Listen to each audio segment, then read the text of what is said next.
I tell people the one thing that you can take my money. The being broke wasn't the hardest part. The hardest part for me was being hopeless. See, most people think that the money's fluid. You can make money. Yeah. I could have went and worked at McDonald's. I could have found a way. But when you don't have hope, that's a scary place to be, and I was hopeless. If you have hope, you're going to make it. That's it. Man. If you just have hope, you might not know how you're going to make it. You may not know when. You may not know where. You may not know why. If you have hope, you'll make it. Hope's the one thing you can't take from me. Listen, you can beat me up, throw me in I was homeless, sleeping in my car, and I had hope because I knew that I had the secret ingredient. If I didn't quit, I knew I was going to make it. That's right. I didn't know it was going to happen as fast, so I'm going to circle way back around. Right. I know it was going to happen as fast. Did I ever dream I was going to make this money? I always dreamed it, but I didn't realize what happened this fast. It feels like it was yesterday that I was living in my car. Wow. I mean, let's talk about it. The one thing that I didn't have when I was broke was perspective. Yeah. Like now, I told you I'm doing some intermittent fasting. Like when I was broke and I didn't eat till lunchtime, I felt sorry for myself because I thought I was hungry. Now I call it intermittent fasting. Yeah. It's all about perspective. That's right. How do you look at things? And so then I was broke, but I still had my health. I was broke, but I still had friends. I was broke and I had a golden opportunity. It doesn't matter. Listen, it don't matter what company it is. Yeah.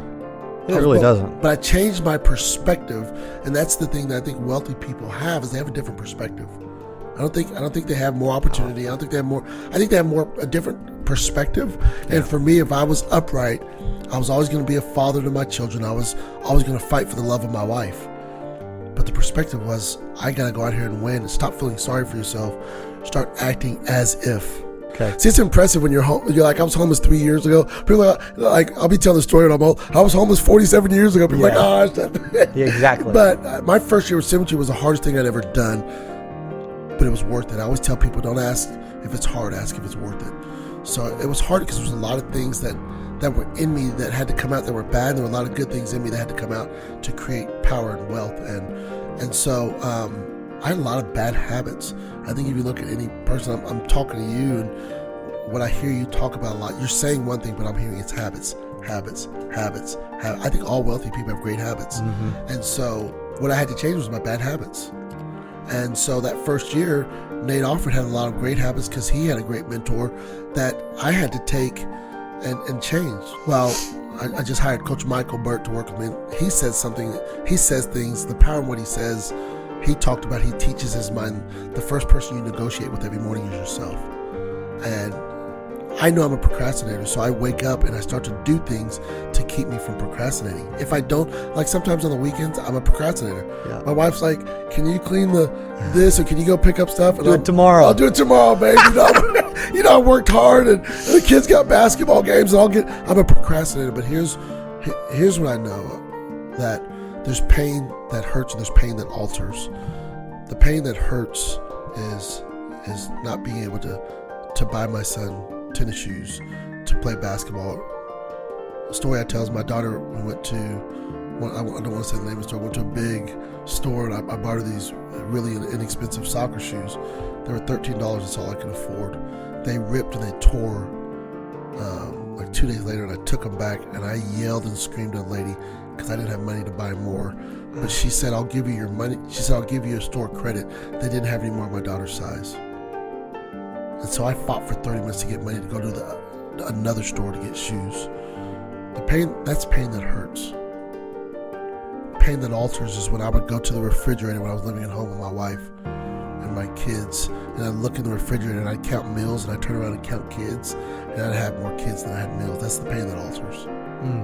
The pain that alters is I was sitting at a buddy's house drinking and playing video games as a 35-year-old gentleman, and my wife calls me, and we're on food stamps at the time, and she says the food stamp card won't work. And I said, well, I'm busy, I need to figure it out. That's pain that alters you. So that first year, I ran towards, here's a good one. Okay, good. People may not get this. The way to beat procrastination is to run towards pain. Run towards things that I don't like to do. The reason I procrastinate is because I don't like to do them. Like the cold showers, which I'll tell that story in a minute. Mm-hmm. I run towards things. First thing in the morning, I get up, I meditate, I read a book, I listen to audio, I go to the gym, I come home and take a cold shower. Why? Because I have to trick my brain into doing something I don't want to do.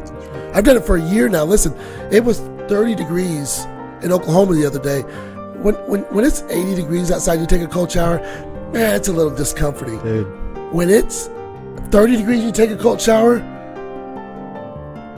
I become a woman in so many words. Like I'm in there cussing myself out. I don't want to do it, but I stay in there until I absorb it and I realize that I'm doing it, and I stay in there until I enjoy it, and then I get out. I can take a cold shower for 5 minutes or 30 minutes until I trick my brain into understanding why. My first year at Symmetry, I had to beat that demon of procrastination out of me. And I did it because I had a great mentor in Nate Alford. I had a great mentor in Brad Smith. I had a great mentor in Matt Smith. I had a great mentor, the number one guy at Symmetry Financial Group, Edward Pritchett. He's one of my biggest fans. This guy is by the book. He does everything that he's supposed to do, but he told me I do them because I realize if I don't, it'll break me. Like I asked him one time, why do we read? Because we hear people, wealthy people read. I said, why do you read? He said, if I don't read, at some point the money's going to break me. So I forced myself to read. Now I substituted by listening to a lot of audios. But the first year at Symmetry, I had to get rid of a lot of bad habits. And I'm thankful for all those gentlemen I just named. A guy like Brian Delaney, who had no financial gain in my future, would take time on the phone with me. And they wouldn't yell at me and say, you're wrong, you suck. Hey, Marlon, have you ever thought that if you go do what you want to do, you can go do what you get to do? So these guys, I'm getting mentorship, and like you said earlier, I'm gravitating towards guys who have great energy, guys that are positive, guys. I stopped the two most important decisions my mom told me you'll ever make is where you'll spend eternity and who you hang out with. Now they say it different in success books. They say your wealth is the equivalent of the 5 people that you hang around with. I can't get to where I'm getting to when you're going to 9 to 5 and you're happy for the weekends, and I'm waking up happy about Monday because I get to go get it. And I'm happy about Sunday and Monday and Tuesday. And I can't be around you because we don't have the same birds of a feather flock together. Yeah. So I realized when I started changing the people, it's the foundational thing in my life that I'm studying right now is you can change. This is the reason why. Listen, let me talk to some of you guys. Hi, my name is Marlon. I'm a procrastinator. Have you ever been to an event, some sort of event? You're going to 10X. Have you ever gone to an event and you came home and you weren't really that changed? Here's why I think it is. I don't know it all. I think the reason that you're not changed is because your mentality changed, but your environment didn't change. Wow. So when I go back and I'm an eagle, and I've just been with a bunch of eagles, and these guys are soaring high, and they're rising above the storm, not running from it like a chicken, and they're flying, and they're on a cliff, and you only see eagles by themselves, you don't see them with everybody else, and you come back and you're around a bunch of chickens.